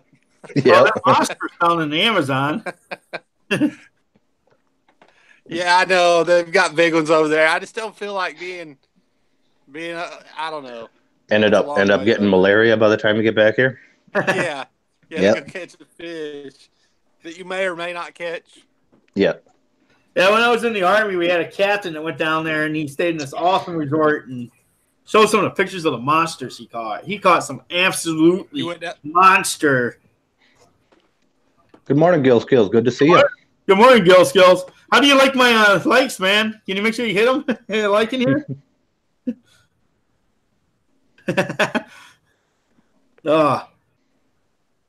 How did I get so many dislikes? I think I had a troll too northern. We're going for a record. Actually, we'd never beat that record. YouTube itself set the record for the most dislikes on their year 2018 in review. YouTube came up with the YouTube, or Google itself made this big video of the YouTube in 2018 review, and all it was just a bunch of the huge YouTubers, none of the small channels and stuff like that. And it holds the records for the most dislikes. Hey, Gil Skills, I had a troll. I need some help, man. I need about 30 people to come in here and give me thumbs up. Let's try to get it even. I think that's crazy that it's got that many thumbs down. Oh yeah, all you got to do is just sit there and make accounts and just create email addresses and make accounts, and you can do it too. But you got to have a lot of spare time on your hand to sit there and log into each one. Yeah, that's crazy. That's like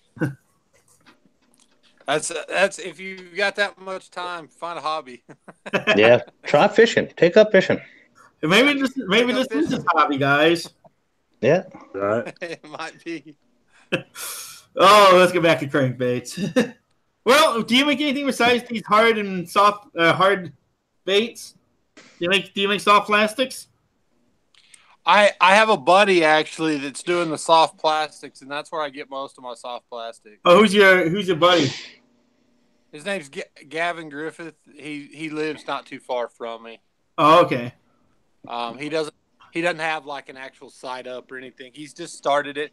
Actually, most of my baits were coming from a guy from Texas. Most of my soft plastics, specifically when I was doing a lot of the tournament fishing stuff, I only would go through him because I like the way his baits ran, and I always had really good luck on them. The problem is that they were kind of on the higher end, and I think that you can. I think now, in retrospect, I think you can get just the same amount of bites on some baits that would be fairly cheaper than hand poured baits. Oh yeah, I really enjoy to try meeting some more of these people, some of your friends, and have them on as guests. I have dates available. It'd be absolutely awesome. Yeah, I'll definitely have. I've got several that I think would be cool to come on and talk with you guys. I think they'd have a good time for sure. Oh yeah. Have you ever looked at 3D printing any of those on your own? Doing like a certain set amount? Don't do like, like you ain't gonna make 5,000 because 3D printing is really slow still. But like doing a custom one-off crankbait, making it completely yourself, you're gonna have to charge more for it if you're gonna sell it. But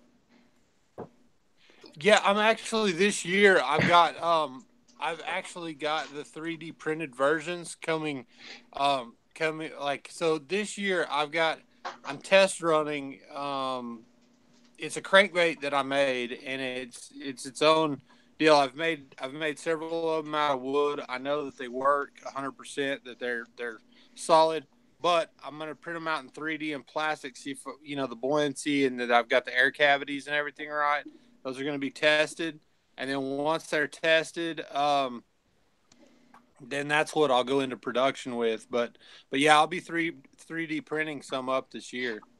yeah, the great thing about 3D printing too, just like you could do with your wood, with the air cavities and whatnot in them too, you can print them in two halves and either epoxy them or weld them back together to make it seamless again. But you can do counterweighting that way then, so it's always front diving or it's always center loaded or. Yeah, that's exactly how I have it set up. It's a two-piece. Basically, it's a two-piece schematic that I've. There's a program out. So there's several different programs for 3D printing, but there's a program, and it's kind of like it's like a more advanced like version of like SketchUp, but it's an architectural like SketchUp's more architectural. This is more product that I've been messing with, and so. It's interesting. It's interesting. I don't know much about that stuff, and I'm not real tech savvy when it comes to a lot of that stuff. Now, video stuff I can do okay, but when it comes to like trying to do the 3D printing, it was kind of like a really foreign thing to me. I didn't really understand how it worked, but I'm definitely going to try it this year. Yeah. Yeah, the only thing with 3D printing is, just figuring out or getting somebody to draw you up the software to exactly how you want that thing to look. Yeah, have you ever thought about selling wooden crankbaits? I love using those when I can get my hands on them because they all had that feel. It was a little bit run different than the plastics. The main reason that I don't do wooden is because of the amount of time.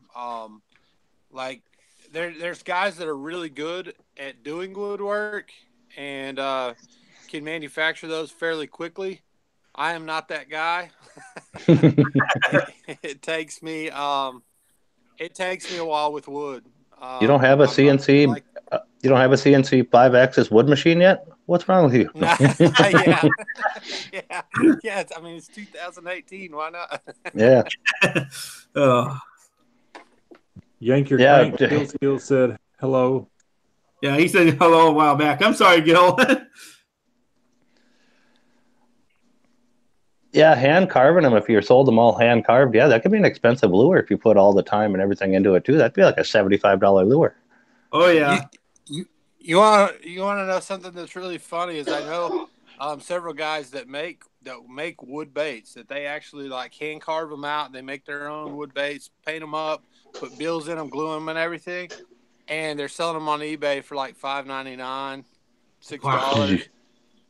Because they literally can't sell them because they don't have a name, and nobody will buy those baits for $25 or $30 or $50, whatever they're really worth, because nobody can afford to throw that out there. And so that's where the big dilemma comes in, is like, especially with wood, is, you know, you spend all this time and energy making it, and then you get paid fractions on the cents, you know, for what you actually spent in time. Yeah, very true. Yep. Oh yeah. Oh, I gotta wake up.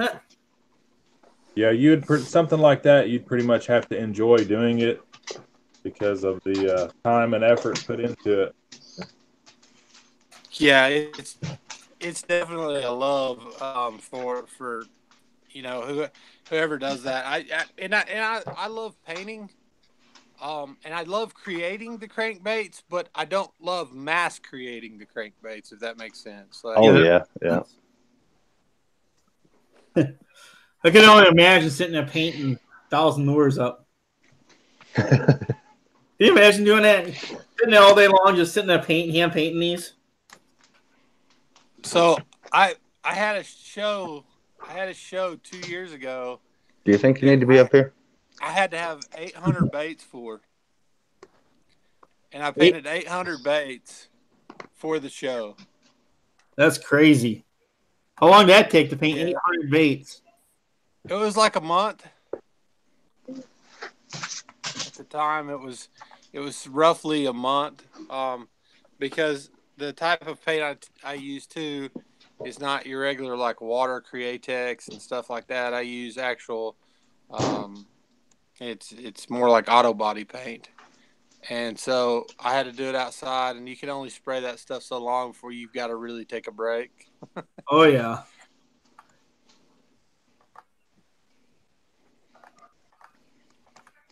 Crash Bandicoot says you're an artist. You could sell it as art. True. Sure. What? Who's it? That would be on. Crash Bandicoot in the chat over here says, so you're kind of an artist. Could you sell it as art? I suppose you could. Yeah, you could. Yeah, you could. You could absolutely. I've seen them on Etsy. I've seen them different places. People selling them as art pieces. Yeah.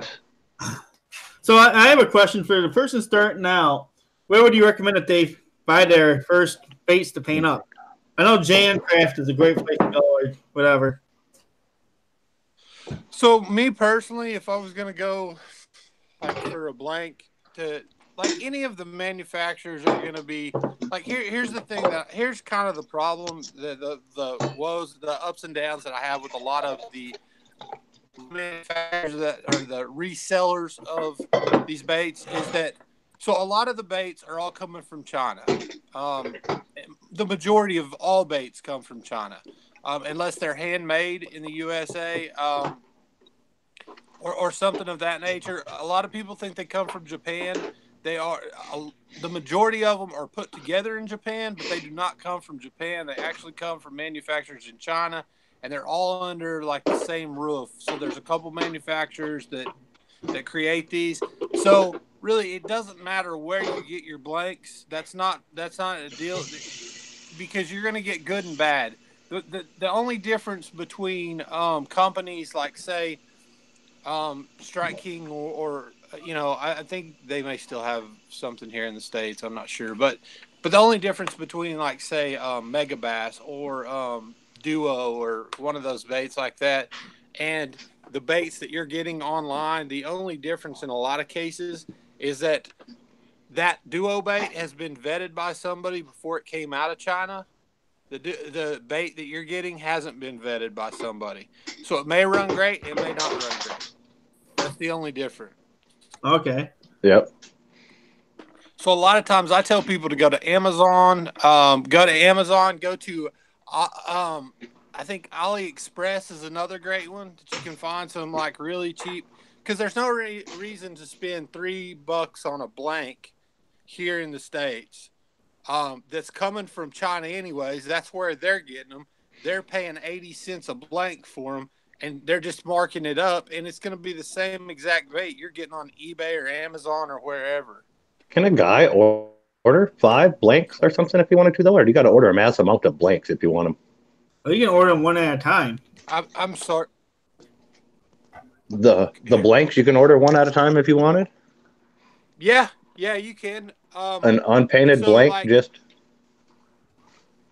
Yeah. You have to order them through resellers out of China or wherever. But yeah, you could order just like they'll come in. Well, typically they come in like a lot of times when you see them on Amazon and stuff, there are lots of 5 or 10, but you could do potentially one.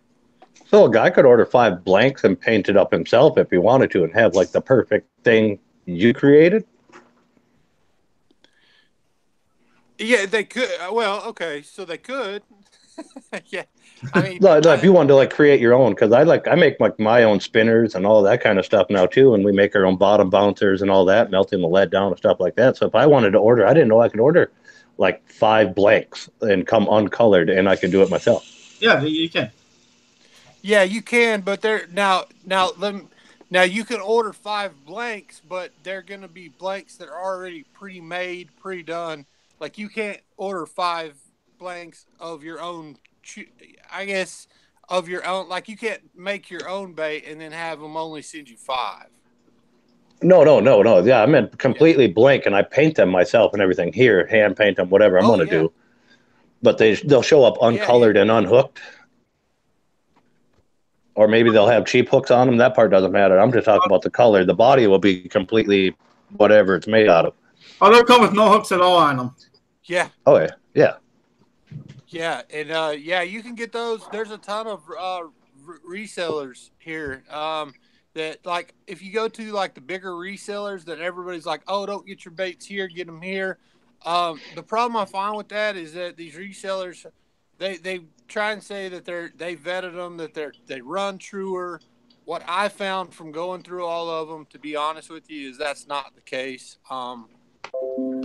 They're basically taking baits they've gotten from China, and the same baits you would get on Amazon, eBay, Alibaba, or whatever it is, any of those, it's going to be the same thing, and you're going to pay a fraction of the cost. So instead of paying $3 a blank, you're going to pay maybe like $1 a blank or 80-something cents a blank. Or I didn't even know I could do that. I didn't know that was a thing even.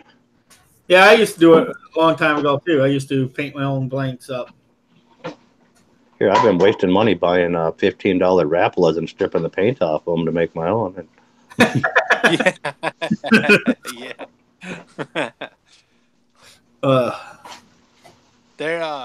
I will say this: like a lot of, I still do that.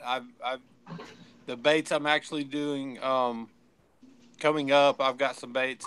The new video that I've got coming out, I paint a really interesting bait, and I actually have been sandblasting down renamed like manufactured baits. I've sandblasted those down and then use and paint those up. So I still like using Strike Kings and Mega Bass and all those. Yeah. When you're doing your wood carvings and getting your mold stuff ready, what are you starting out with? What's your stock? Are you starting out with like a round dowel? Or are you starting with like a chunk of 2x4? Like a chunk of 2x4? And then carving it completely down? Yeah, and what I do is I take, I'll draw it out by hand. I'll just draw out kind of what I want to do with it. And then it's actually like that you saw, those baits that you saw, those were cedar. And I was taking, what I was doing was I was taking, would draw it out, form of it. I'll do the full form, and then after I do the full form of it, I'll cut that out, the full form, and then I'll start taking it down and sanding it down to the shape I want. And when I get it down in full form to the shape, then once I get close to the end where I'm going to do some more of the finer details, that's when I'll start cutting where I want my joints.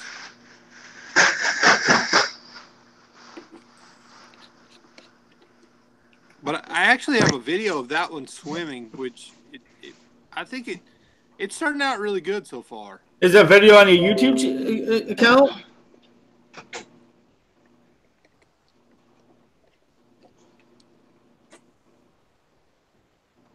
Oh, What's up? hey, They're asking who's up on the. Oh, sorry. Go ahead. They're asking in the side chat who's all on the panel. Yeah. All right, on the panel we have Grant McIntosh, WTF Mike, and we have Yank Ur Crank. And Kohl Outdoors. Yeah, outdoors. And Yank Ur Crank stuff is floating around on a bot, so if you want to check him out, that'd be awesome. So Yank Ur Crank, is that video on your YouTube channel of that swimming? Yeah, on my YouTube channel. I've actually got. I'm trying to remember what video it is, but it's. I think it's one of the. I'm trying to remember. It's one of the giveaway videos, or or it may be like an announcement video. But at the end of it, I've actually got it swimming in the swimming pool. Oh, that's cool. You can actually see the action on it and how it works and everything. But that's usually where I test most of my stuff. When I can, I test it in the swimming pool. That's good idea. Yeah, I've just found that, like, over the years, like, I get better. I can tell exactly what that bait's doing. That's how I figured out with the wiggle warts exactly what the big craze, like, you know, I'd heard it for a couple years about, like, what it really was that everybody was after, but I'd never seen it. And so I started running wiggle warts in the pool, and then I realized what everybody was crazy about, like why they were crazy about the wiggle warts. Yep.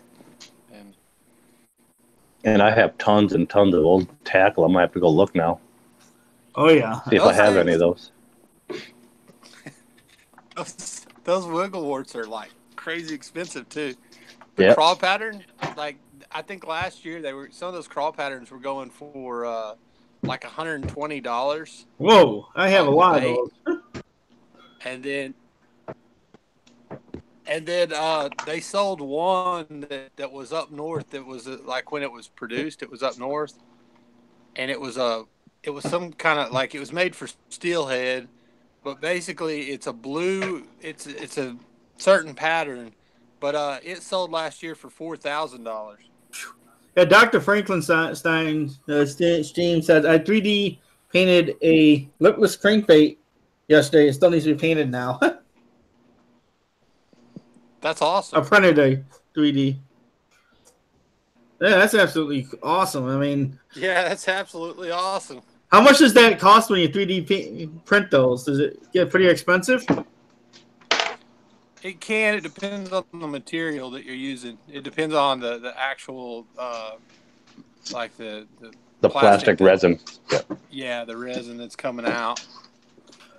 Yeah, because they have plastic resins for those printers that is equal to steel in strength, and it's really spendy for the whole spool because when it melts it down and goes through the printer. See, what I would like to find is like a crankbait that actually had a little bit of give in the plastic. Not so much that it's going to get damaged, but it feels more real when a fish grabs it. What would be the best for that? So there's a couple companies who have done that. BDS, I think, did it. BDS and somebody else, but they have you know how your frogs are hollow bodied? Yes, I do. So it's basically a square bill that's hollow body like that. So when they grab onto it, it gives them that sense of oh, it's real versus like it's just, you know, it's that hard bait. Yeah. I thought about at one time. I thought about designing sleeves that would go over them, like a gel sleeve, so you could still have the hard body, but that gel sleeve, they would fill that gel sleeve and maybe commit to it a little bit more. Yeah, I know when you fish at pressure, a lot of times they don't hit the base nearly as hard as they will something that has a little soft plastic to it because it feels a lot better. Yeah. Yeah. I think what he's trying to say, Grant, over there, is what he's trying to say is that when he prints it, it uses about 10 cents of the plastics when he's doing it. Okay. Yeah, because roll is $18. It probably didn't even take a meter. Yeah. Oh, that's awesome.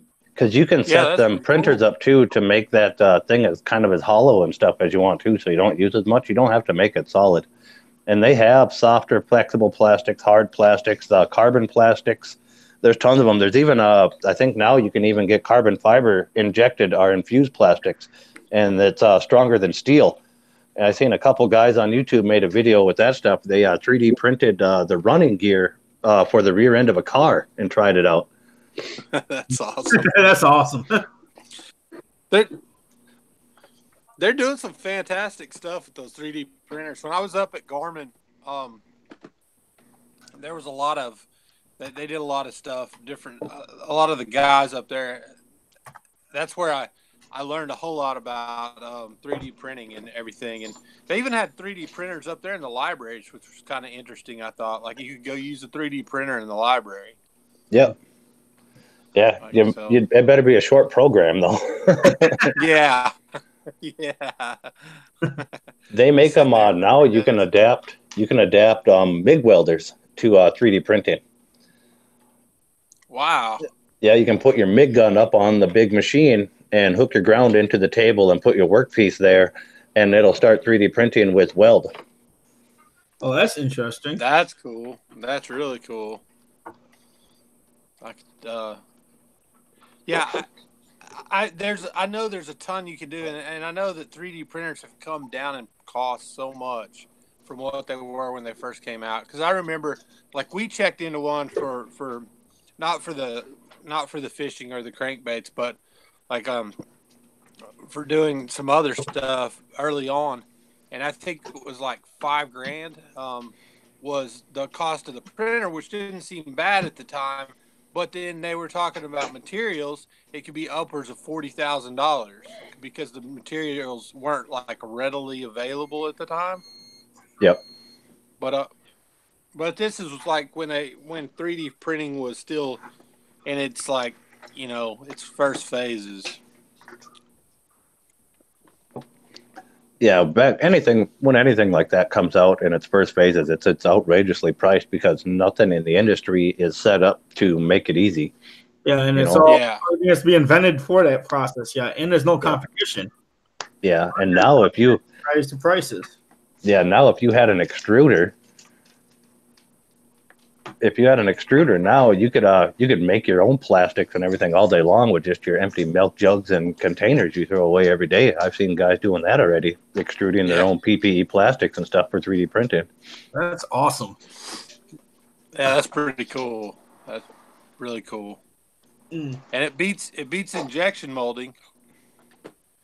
Oh yeah. I tried to build my own injection molder one time way back. That didn't work out. Yeah, it's funny how like the cost of like what some of that costs, like just the plates and everything is astronomical. But then you take into consideration all the plastic and the machines and everything. It's pricey. Yep. Yeah, and I got tons of other things I can do with that kind of money than extrude. Yeah. That's why I tried to build my own. I was just going for like simple designs on some stuff, but I couldn't get it to work out the way I wanted to. I crashed that idea. Yeah, so we have about 2 minutes left in the show today. Usually I'd go raid someone, but today, since we have had this troll, I don't want to send that to someone else. So I will start a live stream on the side. You can send him over to my house.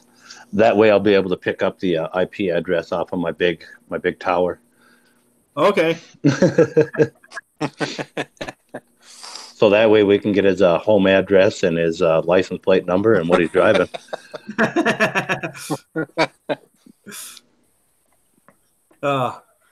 So Yank Ur Crank, Yeah, I am honored that you came today, man. thank you for you guys. It's been awesome. All we have is onions. That's fine. It could be Mrs. Green Thumb. It could be the same guy. So Oh yeah, I could very well be. yeah, and that's all good. Grant McIntosh, it was good seeing you up here. You were the quietest I've ever seen you besides yesterday out hunting when you weren't here. No. Yeah, I was trying to let Yank Ur Crank get his moment in the spotlight and keep up with the chat. Yeah. Oh, that's cute. Did you know? Did you notice that Grant and his wife are wearing the same shirts? Oh yeah. No. Have you guys? Hey, Grant. Oh, okay. Grant, I There's forgot to Clint. ask you. I've been meaning to ask you, how did the worm taste? The first one that just slithered on down didn't have much of a taste. The one I chewed up was twangy. Twangy. I've never heard twangy as a taste. Yeah, it was bitter. I mean, it was. I don't know. It was nasty. Yeah. Hey, says my troll is one of my moderators. Huh? Moderators. Clint What's that? Ferguson at the house. That's my duck hunting buddy. I told him to try to join us whenever he could. What did you say? Miss Green Thumb said that one of my moderators is a troll. I know all my moderators. I'm very picky on that. Okay. Huh. Oh, that's interesting. Yeah, you're gonna have to go through your list of moderators. I know the ones from Mrs. Green Thumb's stream, Yeah. and I know his name and stuff and what he runs off of. So we'll have to get on a hangout together, not live, and we'll go through that and we'll figure it out. Oh yeah, I'm gonna keep this going after to get some feedback. I don't think I want to send this to anyone else because that mod's probably here. Or that. The troll, yeah. Yeah. And I'd hate to go send that to someone else today. So I want to thank everyone for coming. And I'm going to get some feedback in a second from the people up here on the board. Mm-hmm. So I will talk to everyone later. Have a good day, everybody. Yeah, it was great seeing See you, you later. Yank Ur Crank. It was nice to meet you. I'm going to head over to your Instagram. You. Yeah, I'm going to head over to your Thank you very Instagram much. later on. Yeah. So have a good day, everybody.